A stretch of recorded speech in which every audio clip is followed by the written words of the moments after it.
Hello again, everybody, and welcome to Turning Two with Booney. I'm Rich Herrera, executive producer of the Boone Podcast. That, of course, is Bret Boone. Booney, what's up? What's going on, Rich? You look like a child today in your uniform. This is a shout out to the Boone Podcast North. Wow. And they know who they Friends, are. They know who yes, they are. to our friends at the Boone Podcast North, and we're gonna talk about football this week on the Boone Podcast. I'm so excited about that. You know what a football guy I am. Well, you're playing fantasy football now, Yes, I am. so we're gonna talk about your fantasy football team and how exciting and thrilling it was for you this weekend. Well, we'll get into that, but I don't know how exciting or thrilling it was. I was told the results. My son beat me week one. So Handily, he beat handily, you. but you said it my score isn't that bad. Come No, on, your score I'm was just okay. learning. Okay. Yeah, What was you're my just score? learning. What was my score? I think he scored 100 points. I think he had 150. So there was really no chance for you to win. But Well, triple digits. we'll walk through your fantasy team coming up here in just a little bit. All right. But welcome everybody. On Fridays, I take over in the driver's seat. Boone sits riding shotgun, so we can ask him a bunch of questions for the week. Biggest story of the week, though, in sports is not in the baseball field, Bret. It's on the turf at MetLife Stadium. Right. So everybody and their brother has had a take on it. Everybody and their brother has had their opinion on it. So why not get Bret Boone's opinion on Aaron Rodgers, the injury, the devastation to the team? He's out maybe for his career with an Achilles injury. With just instant reaction to a future Hall of Famer going down in the first series of the season. Well, I think first and foremost, it's an injury. He tore his Achilles tendon, and that could happen anywhere. So obviously, from a Jets fan's perspective, not good. Then the I don't know how much this is a turf and a grass thing. Or is it something that this is something we could talk about for a few days? All right, here's my background. I came into the big leagues in the early 90s. That was AstroTurf. They didn't have this new synthetic state of the art turf that they have today. That being said, I did play, and Rich, you know about this, down in Tampa Bay. The Rays was the only place when I was still playing that had the artificial turf, and that's because it's in a dome. It's not retractable, doesn't get any sunlight, and it acts like grass. Now, the AstroTurf early on in my career, when I was a young man, I loved playing on AstroTurf. Other than a seam here and there, and you kind of knew where the seams were, you got true hops. The game was faster, so it was more of a step and a dive to make plays. But I really liked fielding it on it, and I remember as a young player, my double play partner was Barry Larkin, And and we're talking after the the game, old Riverfront Stadium.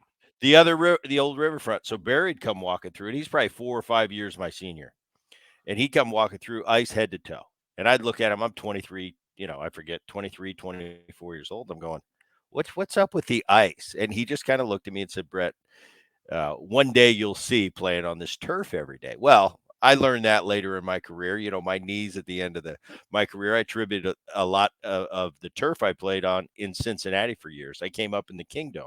That was the same uh, artificial turf, AstroTurf. Now, today's turf is different. And I reached out to my brother, and shameless plug for Matthew Boone, Boone Action Turf. He's in the turf business. He's had this business for about 15 years. He talks about different qualities of turf that he puts in, and the highest quality, how much it is just like grass. Now, I know just in my brief experience playing in Tampa Bay as a fielder, as a player, on my body, it acted exactly like grass. I actually liked it because it was very true. This is The the only field thing, turf that we have now. field turf that you have now, and I'm sure better in 2023 than it was in 2005, as far as technologies come. Uh, All right, I'll take this strictly as a player. The new artificial grass plays exactly like real grass. As Uh, far as you're talking about fielding. Fielding, Okay. if you get it right, the top of the line stuff acts exactly like grass. Because there's two different brands. There's Field Turf and there's AstroTurf. The old AstroTurf, which is I believe was made by Monsanto, and Right. that was originally designed for the Astrodome, When the Astrodome was first built, they did it with a glass roof, and they thought that the sunshine They could originally tried grass, on right? turf, and they figured out very quickly they didn't get enough sun. The grass died, so they went and found AstroTurf, which is more like a carpet. Now that's right, and AstroTurf was dangerous. There were seams. If you caught a spike in a seam, you could blow out your knee. Whereas in grass, you, you're going to have a little give when you're cutting and driving. You're going to have some give in grass. Even this new grass, you have give. So I don't buy that because of the grass. That's why he tore his Achilles. I don't buy it at all. Now, all this being said, this artificial turf was invented, is out there basically for college, high school, travel ball teams where there's going to be 10 games played on a field in a day. It's little to no maintenance. Well, So fiscally, yes. right. At the big league level, money is no object. You have 10, 15 grounds crew that are manicuring that field. That's their job to do. So the big argument is at the big league level, at the NFL level, because money's not an object and you're not lacking resources, everything should be natural grass because it looks prettier. It's natural grass. And you have the maintenance crew to maintain it. Football, you play once a week. You just got to get that. If you've got 20 guys and say, get this field ready once a week. I'm not saying it's an easy job, but it's a very doable job to have that consistent playing field that you come to expect to play. The only reason I kind of like the new synthetic because it acts just like grass. The only difference is you'll never take any divots out. The course of a baseball game, things happen, you cut, you move, you might take a divot out, like on a golf course, and now you got to replace the divot. Later in the game, that ball might hit that actual divot. So that's the only, if I can find a flaw, that's the only flaw I can find. Also, the differences in Major League Baseball, and I'm speaking from an infielder standpoint, we do most of our work on the dirt. Right. So the grass is a small part of it. Now, the outfielders, obviously, they're standing on the grass. All their plays are made on the grass. But all the actions in the infield, and that's with the dirt, grass surrounding it. So, okay, let me pepper that you. was the longest-winded answer I could possibly give you. The bottom line is, I don't think it matters whether it's this new state-of-the-art grass or natural grass. The argument is, why not at the highest level have natural grass? Okay, I don't think it's a safety issue. I don't think it's a safety issue. Let me pepper you with a couple things. So I've always heard this about the old AstroTurf, the one that's a carpet. Right. Tell me why it beat up your knees and why it took such a toll on you. Well, you don't know it's beating up in your knees when you're young because you're young and you get out of bed and you could do back handsprings. Because you find out what's actually there, and it's concrete, then a little layer, and then this turf is laid over it. Right. So it's about a couple inches thick. Right. And you feel that way. I mean, some of the turfs were better than other turfs. Some organizations kept their turf up better. Cincinnati did a pretty good job, but then the other side of the coin was you go to Montreal, and it's like, I'm playing in Montreal in 1998. They haven't changed that turf since 1980, and you can feel it. I mean, you talk about it being that thick in between. Well, it felt like I was really playing on concrete with a little layer. And it was hard, and that wear and tear, that pounding on your joints over time. I think of guys like Andre Dawson, who played on that turf for so long, and how bad his knees got beat up. He attributes that a lot to playing the majority of his career on that AstroTurf. The flip side was, what I said in the opening is, I loved playing on it. I mean, it was fun. It's a different game. It's a step and a dive. Everything's coming at you harder, faster. But I actually enjoyed it. Notwithstanding that long term, it's going to break you down a little bit quicker. Okay, that's number one. Number two. Wow, that was a long answer. You're Bret Boone. Obviously, you don't want to talk about your fantasy football team because you're stalling on me here. That's right. All right. I know the tactics. So,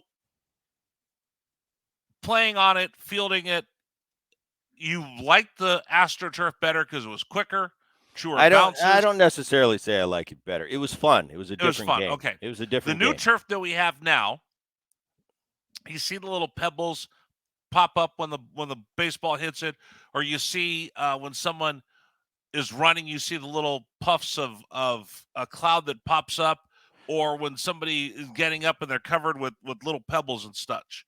My big thing is, number one, tell me about when your cleat gets stuck in the turf, artificial turf versus natural grass. Well, now, what turf are we talking about? The We're new talking about turf? we're The talking new? about field turf. The new Or turf. the new turf. No different. Doesn't get stuck. It acts.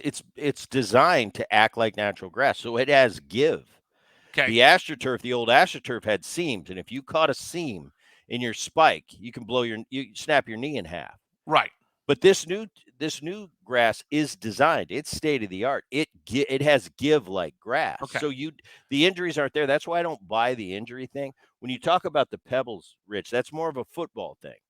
Because baseball, when you're running in the base pass, you're Right. running on No. actual dirt. Right. No, I'm just So that talking about turf on doesn't come into TV. play. On TV, when you see the ball hit and it skips through the infield, Right. you can Whatever. see a little puff. You see a little puff of that stuff coming up. Right.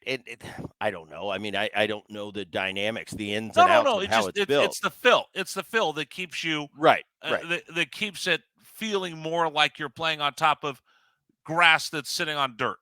Right. From an aesthetic standpoint, from a fan's view, maybe they don't want to see that. No, I don't think But anybody as a cares. player's view,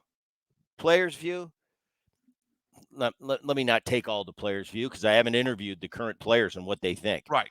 From a guy that's played on all three surfaces, the new state-of-the-art grass meant to play like natural grass, I've got no problem with. I don't see a safety issue. I don't see anything. It plays as true as natural grass, well manicured. So, all in all, I love all three. The only thing is, if you're not meticulous with natural grass and you're not perfect, let's say the grounds crew went out and partied the night before. Well, it's not going to be consistent. If the grounds crew parties the night before, that new fake stuff is going to be the same as it was the day before. Okay, tell me about the relationship between a baseball player and the grounds crew. Probably the outfielders don't really have a relationship. Infielders definitely do. In Seattle, I had a gentleman that would come out to me every day during batting practice. Boone, how's the surface? And Seattle was tremendous. It was as consistent as could be. He did the same, whatever his regimen was. It worked, and I never had a problem with it. If I ever felt that if it was getting a little too damp, to slow that ball down or not make it, I would say, hey, a little less water or a little more water, depending on the thing. But I'll tell you, he was great in Seattle. And it's tough to really complain. I look at the older stadiums, like a Fenway, like a Wrigley Field. And Wrigley has since rectified the problem. But Wrigley back in the day, in the 90s, was very uneven. The surface, there were lips all over the place. And what I mean lip is where the grass meets the dirt on the infield. Right. If I'd play a little bit, a step or two beyond the infield dirt, I had to be careful when I was catching that ball to get in front of that because there was a lip. But other than those old fields, and I've heard since they've been rectified and they're perfect now. I think they resurfaced the entire Wrigley Field and they leveled it out, and now it's it's up to snuff with the rest of the major league ballparks. But back in the day, back in the 90s, yeah, you might have some ballparks where they're not quite as well manicured. I really see it now, Rich, at the minor league level. Because when we were coming up, the minor leagues, you're playing in low A ball. Right. It's funny because you'll see, you look at the stats back in the 90s and the 80s, and it's like you'll see the errors. And it's like, well, first thing a scout would say, well, you should see the ballpark he plays in. Yeah. Now I go to an A ballpark, and they're like the big leagues They're when like I first came to the big leagues. Yeah. So definitely the surface is getting better with time.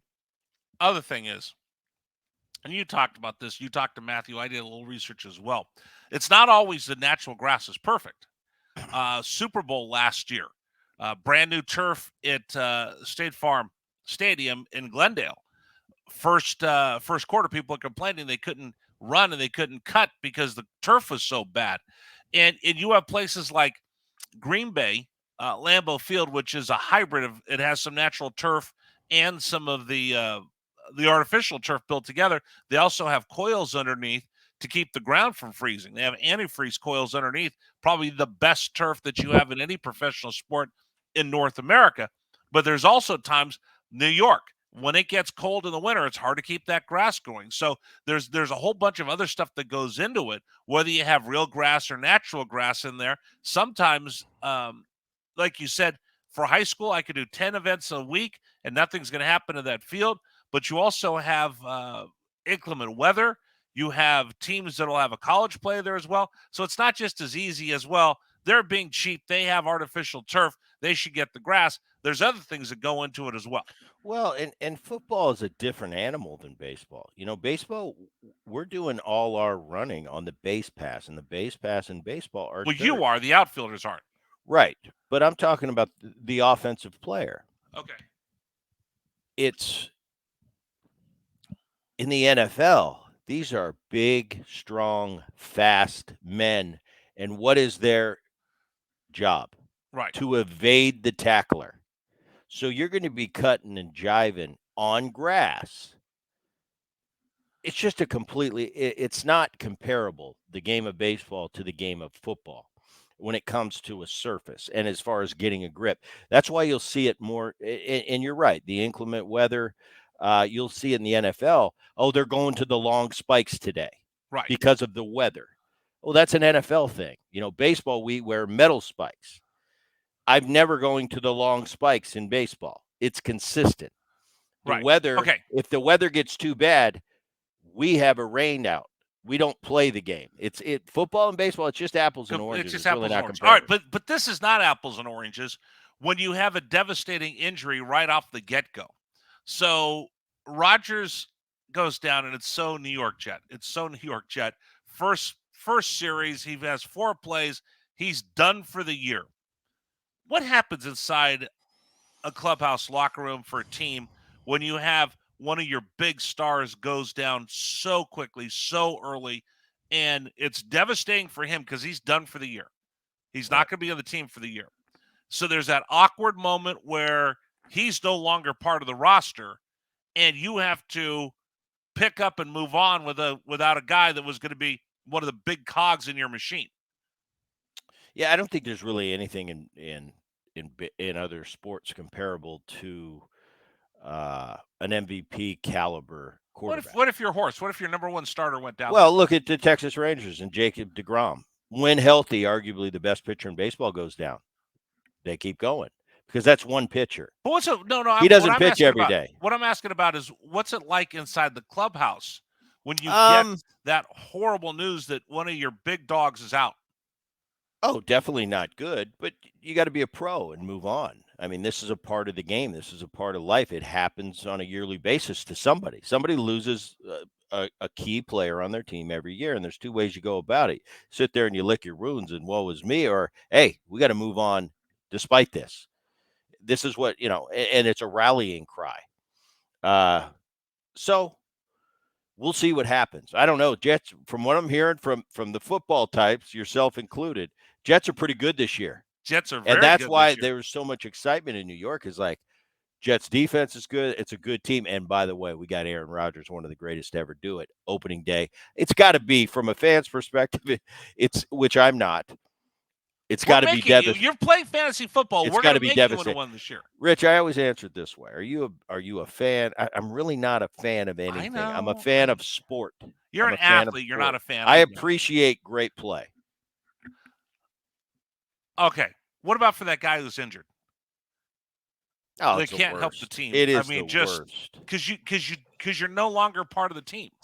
I was pretty fortunate in my career to stay pretty much injury-free. I went on the DL back in the day twice. One, I had elbow surgery, and one was 2000. I was with the San Diego Padres, and I had a knee issue, and I missed the last 7 weeks. I've heard it from other players that have spent long stints on the injured list for various reasons. And as a player, until you go through it, you really don't know what it's like. And I've heard accounts of other players saying, "Oh, you feel like you're invisible, you're not there, you're a loser, you're this and you're that." And I'm like, "Wait a minute, you're just hurt. No big deal." When I got hurt the first time, and I had elbow surgery right before opening day, and I believe it was 1996. And I remember coming back, rehabbing, but I felt like I was in the way. Whereas before the surgery, I was a main part of that team, that Cincinnati Reds team in that locker room. I was in the middle of the mix. When I was hurt and I couldn't be on the field, I felt like I was an outsider. I really did. And I think I had been told stories like this by teammates and colleagues, and I didn't believe them. Like, come on, it's not that big of a deal. I'm telling you, when you get hurt, it's an eye opener. It's weird. It's like I felt like I was in people's way because it's like, I would be in the training room getting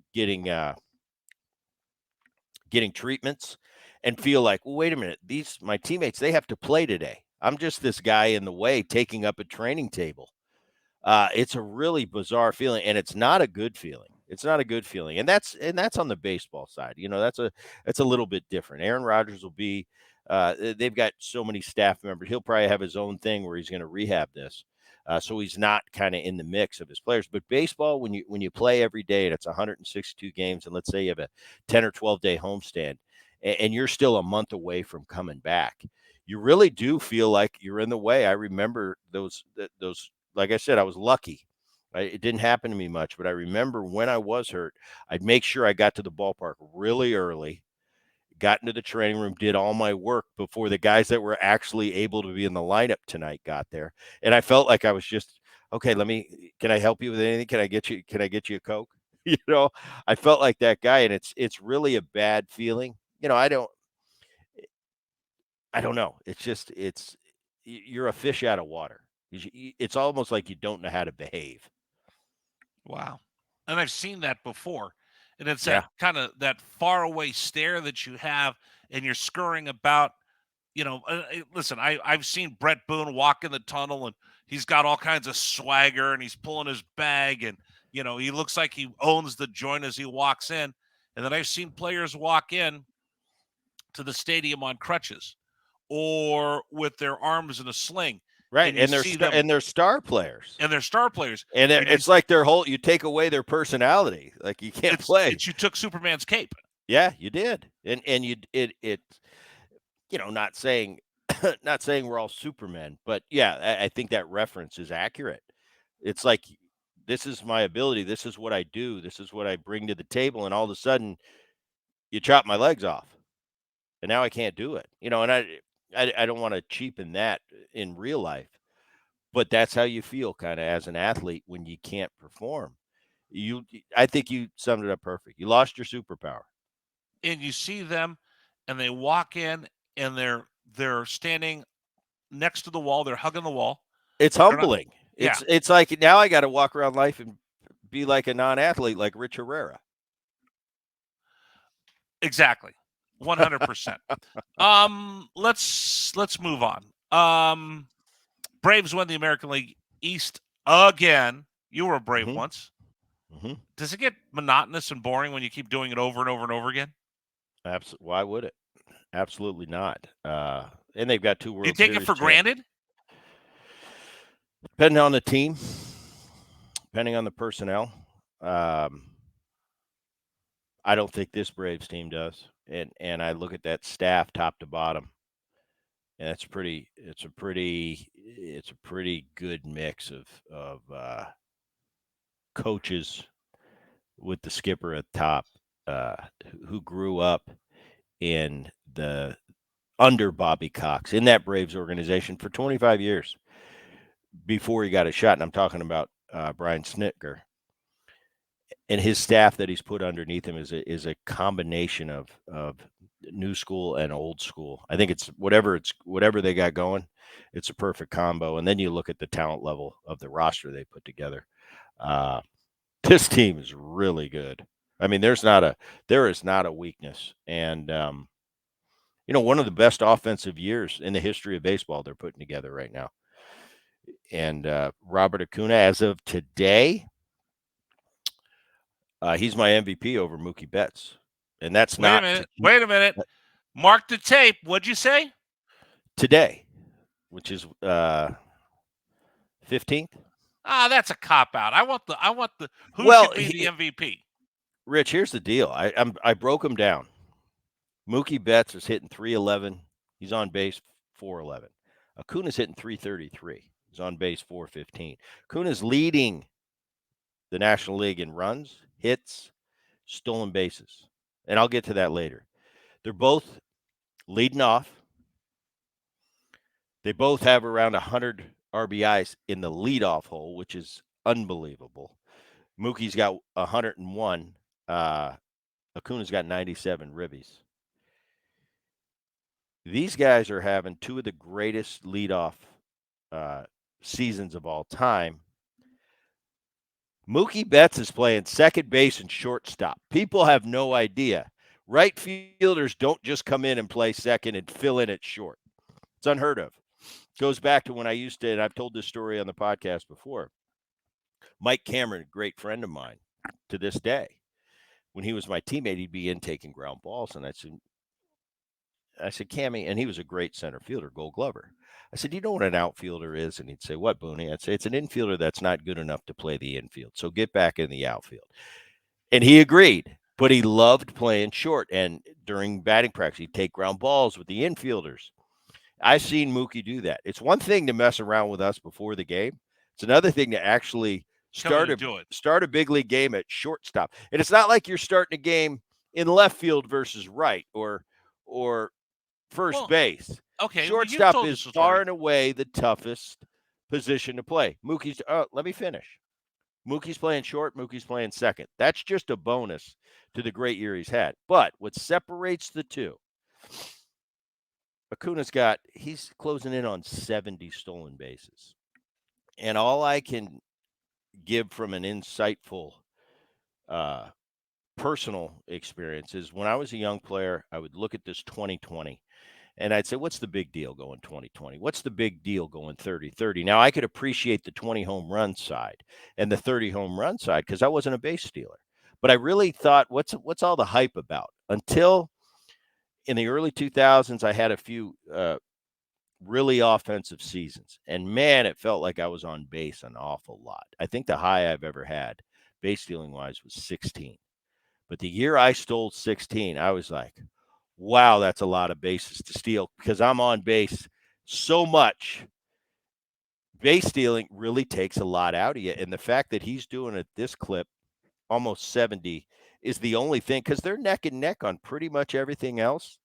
Acuna, they're both right fielders. They're both leading off. They both have 100 ribbies. They're both hitting over 300. What separates it for me right now, 2 weeks to go, because anything could happen. Next week, Mookie Betts could have this unbelievable player of the week, and it puts him a little bit in the lead. So these guys are neck and neck. But right now, with everything being equal, both on first place teams, Robert Acuna, that almost 70 bags separates it for me.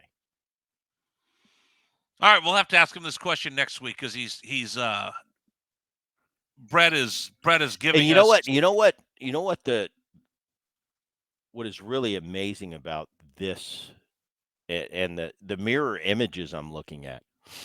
If these guys weren't having two of the most incredible years in the last 10, 15 years, that, Aaron Judge a year ago and Shohei Ohtani, just throw him out of the mix. He doesn't count. Their teammates, both first basemen, both traded for one another. Olson's only got about 130 ribbies, 50-plus homers. He's not even in the MVP talk. And Freddie Freeman. That's incredible. Freddie Freeman hitting 335. He's got 25 homers, just set an all-time Dodgers doubles record in a season. It's kind of the glue that holds that team together. Those guys are just afterthoughts. They're not even in the conversation. So that just tells you how special Mookie Betts and Acuna's years are. Absolutely. Real quick, give me 2 minutes on the American League West, some injuries out there. This just seems like it's a battle royale between three teams with the last man standing. American League West, and I broke it down to four teams for that wild card spot. American League West is currently we're sitting at Houston Texans out a game. The Mariners are a game and a half off the pace. But I think the true story, Rich, for that is that division's going to shake out and finish how it finishes. Devastating news yesterday with Scherzer being diagnosed. He's out for the season. And when you say he's out for the season, yeah, but what about the postseason? That tells me there's no guarantees that he's going to be pitching in the postseason. Huge blow for them. They went through it with DeGrom earlier in the season. That could be a rallying cry for them. They're still pretty deep in the starting pitching, but that bullpen for Texas is their weak link. And the other guys in that division, Seattle and Houston, are much superior in the bullpen.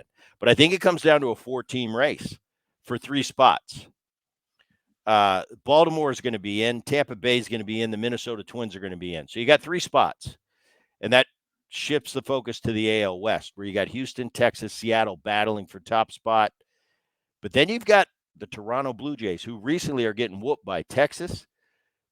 That's a really good team, too. And that's what do I always say about postseason? I always want the teams that can pitch. Toronto can pitch. They've hit tough times right now. So it's going to go between Houston, Texas, Seattle, Toronto. I would say right now, Toronto's going to be the odd team out. But that division is going to come down to the wire, and it's who gets hot these last 2 weeks. Houston's been a quiet team that's just it's been like that Braves team. In the last 6-7 years have just been that constant win every year. Seems like they're going to the World Series every single year. They've been quietly, and now they've quietly moved into the top spot in that division. Texas has had an awesome year with the first year under Bruce Bochy. They've hit rough times recently, but I think they've just rattled off 4 or 5 in a row. And Seattle, at the All-Star break, they were 10 games out and went on a two-month run. Probably played better than anyone in the game of baseball. They have the best starting rotation. So this is a battle. This is 14. That's the thing. So in that, go ahead. Right. No, because you're going to be a chatty Cathy today. Hold on a second. I got to throw something Well, else in I'm here. passionate about this. I know you're passionate about this. Are these teams going to be tired, or are they going to be battle hardened? Battle hardened. When you're in this, it doesn't matter how many games you've played. You're not tired at this point. You're on that adrenaline energy. It's exciting. You're down the stretch. I'll be in Seattle tomorrow night. They're going to play the Dodgers, and I'm sure that place is starting to rev up. And you've got that electric feeling like it's a rock concert every night. And there's no time to be tired right now. Yeah, if you were 15 games out and you just got to play it out, you're tired, Rich. It's amazing how tired you are when you're out of the pennant race. But when you're in something this exciting right now, it seems like it's opening day every night. So this is a really fun time for a player. All right, then talk to the fans, because I spent all that time in Tampa Bay, and you show up at the end of the season and you're fighting the Yankees and the Red Sox for that playoff spot, and you show up and there's 10,000 people on a Tuesday night. I stood there in the dugout one day. Evan Longoria, BJ Upton stuck their head above the lip to see how many fans were there, and you just see their crestfallen faces as there weren't a lot of fans in the ballpark. But then I know I've been on the road, and you've got that place rocking, like I'm sure it's going to be at T-Mobile this weekend. Tell me how the fans help pick you up and take this to a next level when you get a marquee matchup. Maybe it's a World Series preview, Dodgers and Mariners this weekend. Yeah. Seattle, the city of Seattle, most underrated fan. When you think of fans, you think of the Boston Red Sox, you think of the New York Yankees, the Mets, the Philadelphia Philly fans as being loud and boisterous. I played everywhere. In the early 2000s in Seattle, which was Safeco Field before, now it's T-Mobile, it was the most electric fans I've ever seen. And every night I put my foot on the top step, and it was kind of like I was leading us out, and I'd look around, and it didn't matter Monday night against the last place team or Saturday night against the Yankees. It was the same every night. It was like we were taking the stage at a rock concert, and it was one of the coolest things that I ever got to go through for that 3 or 4 year period in my career. I've got to play. It's unbelievable. Yes. And Seattle brings it. I mean, that's why I always sit here and I go crazy watching these Mariners over the last, since I've retired the last 15 years. It's like, man, if you win in that city, they will come and they will bring down the house. You go across the street, and I've been there a few times. And shortly after I retired, I'd go up and go see a Seahawks game, and the walk up to Seahawks Stadium and getting in and the electricity in the house. And I used to tell people, because at the time the Mariners weren't winning, I said, this is how it used to be at Safeco. And people that hadn't seen it didn't believe me. I said, I'm telling you, I lived it. It was one of the coolest things to experience as a player I've ever experienced. But Seattle's starting to get that back a little bit. And I'm sure this weekend it'll be pretty cool to watch that stadium kind of come alive again. If you're in the playoff hunt right now, especially these races and the NL West or the AL West is a big one, but the wild card race in the National League is just as intriguing. It's a lot of fun these days, and I'm telling you, there's no time to be tired. When you're tired, the day you get eliminated and you have to put on that walk of shame back to your locker for the last time, that's when it really kicks in, and now you're exhausted. But until then, you're ready to go. So I wonder how many people. What's going to be the big electricity at T-Mobile this weekend? Dodgers in town or Boone in town? I think a combination of both. Bret, No, I'm Bret kidding. Boone has returned. Now, you go back there, and it's cool, and the fans have been so good to me and gracious to me over the years. But you realize after when you go up there a few times during the year, you start to feel bad. Like, I played 15 years ago. These kids, kids are coming up to you for autographs. You weren't even born the last time I played here, but it's still a really cool feeling. And the fans of Seattle, they've been great. But And the at Mariners this point, it's about these current guys, and it's cool that I can be a little part of it by being up there and hanging out for a game. And the Mariners are good to you. Yeah, they're good. The pitching. What have I been saying all year? The team, the organization is good to Boone. When They're you come great. up there, they're great. First class operation. They roll out the red carpet. I've been with you in Seattle. They roll out the red carpet. They do. I have no complaints, Rich. They do a first class job. Okay. Next thing let's get out of here real quick with what's Boone watching. I wanted to figure that out. All right. We'll start off with the Netflix. I've got 3 for you, and I wrote them down. I keep getting them mixed up. Extraction 1, right? Chris Hemsworth. I think there's 3.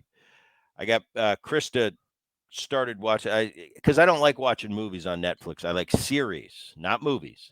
Right. So she rolls this out. I'm a Hemsworth guy. I like him. She starts playing it. I said, how many seasons does it have? She goes, oh no, this is a movie. I got pissed right away. I said, I don't want to watch a movie. I don't have 2 hours to commit. I'm a 42-minute guy. But it kind of grabbed me, and I got sucked in. Next thing you know, it took me 2 days to watch it, but really good. Looking forward to Extraction 2. And then what else?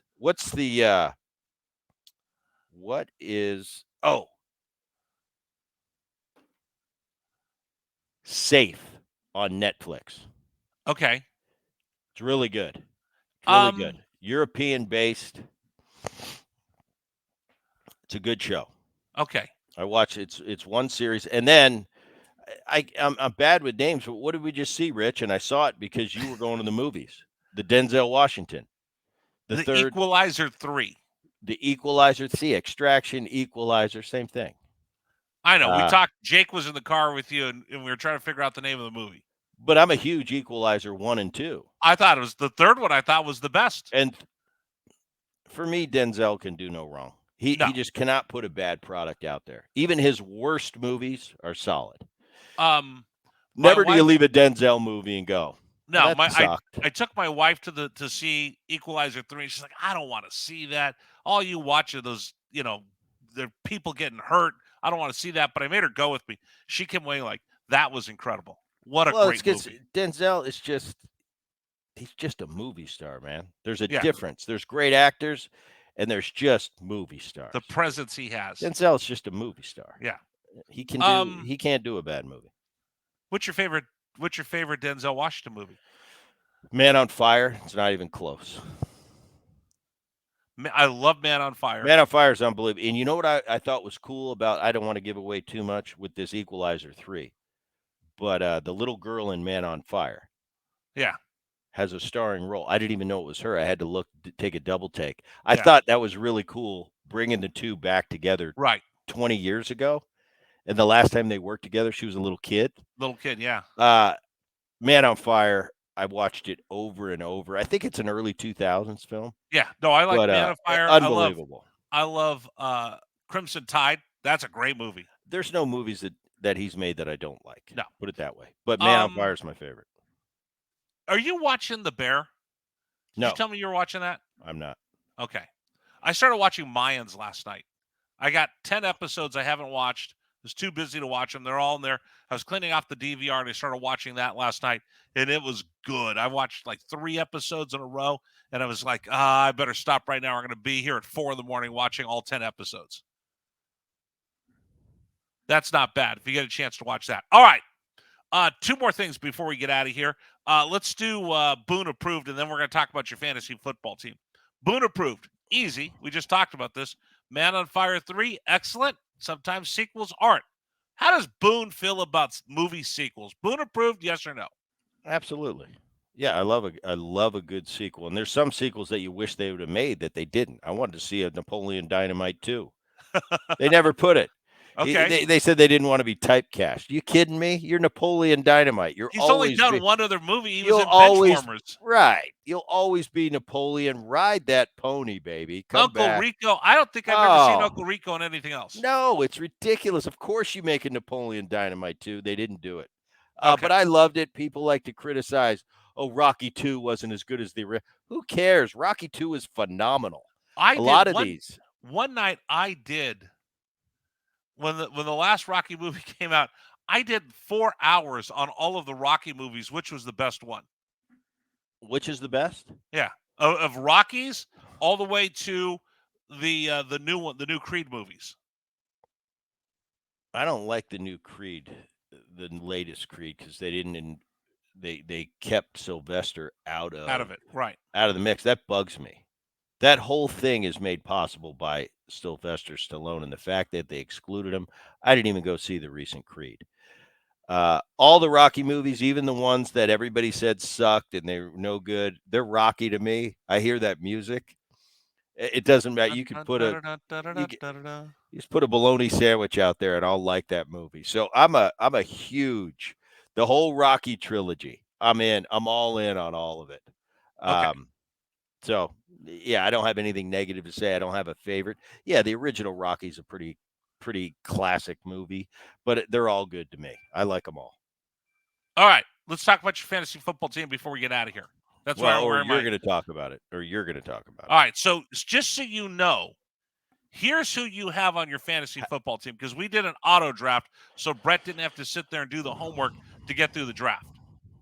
Because I'm just kind of weaning him into playing fantasy football. Well, give me the pecking order, point wise, in our league. Who's leading? Who's in last place? Give me that first, and then you can. Well, it's by standings. So every week you play someone else. So you are 0-1 so far. Okay. You lost last week. Give me the record, to Jake. Okay. So how is your team do? I'm 1-0. You're 1-0. Who'd you beat? I won. I beat our buddy Dave Zolfa. Okay. Who did Nick Allen? Who's he playing this week? You want me to tell you who's playing this week? The matchups? No. Who did he play last week? You were 1-0. I'm 0-1. I got to look that up. Okay, so matchups. I jumped you. Okay. No, I have this week's matchups. I don't have last week's matchups. All right, who's this week's matchups? Who's playing who? Who's playing who? I am playing my brother Mark. Okay. Let's see. My buddy Dave is playing the Barriers. I think that's Krista. Savannah. You're playing your daughter, Boone, Savannah. Okay. You're playing Savannah. Okay. You're playing your daughter. Our friend Braden from 97.3 The Fan. Yes. Coach's show. He's playing Nick Allen. Okay. And I think Who's the little man Jake's playing? playing little man, and then I'm Okay. playing my brother. Okay. So let me do you know your team? No. All right. I had to make an adjustment last week. Somebody was out. Was right. So out your with an team injury, I is believe. Jalen Hurts as your quarterback. Henry, the running back from Tennessee. You have ETN from Jacksonville. You get Stephon Diggs from Buffalo. You've got Johnson from Pittsburgh. McLaren from Washington, Pittsburgh's defense, and McPherson from Cincinnati is your kicker. You got a pretty good team. That's So a on really solid ball club right there. Right. So you need to pay attention to see how your team does this week. I will. Okay. So we'll see. So you're playing. You got Jalen. You know that I recognize like two of the names you put out there. I know, but now you're going to become a football fan because you're going to be pulling for your guys because Savannah has Josh Allen and Saquon Barkley on her team. So you need your guys out. Does anybody have Aaron Rodgers or had? I think they're already gone. They already dumped him. Okay. So anyway, so as you're watching this weekend, you got to watch Philadelphia and see how they do. I don't have to watch anything. I can just come on. I can just come on. Fantasy football's rooting for your guys. I can come on Turning Two with Boone and let Rich Herrera break it down for me. Oh, I could be a good guy and appease everybody and watch and come back next week and go, Rich, did you see the way Hurt made that play on 3rd and 4th? And I beat Savannah. 3rd and 9. Yeah. See, I'm pretending to be a bigger idiot when it comes to football than I really am, but I will. I will start to pay attention. I will start to pay attention. All right. Hey, that's going to do it for the podcast for this week. That's Bret Boone. I'm Rich Herrera. Hey, don't forget, we need reviews.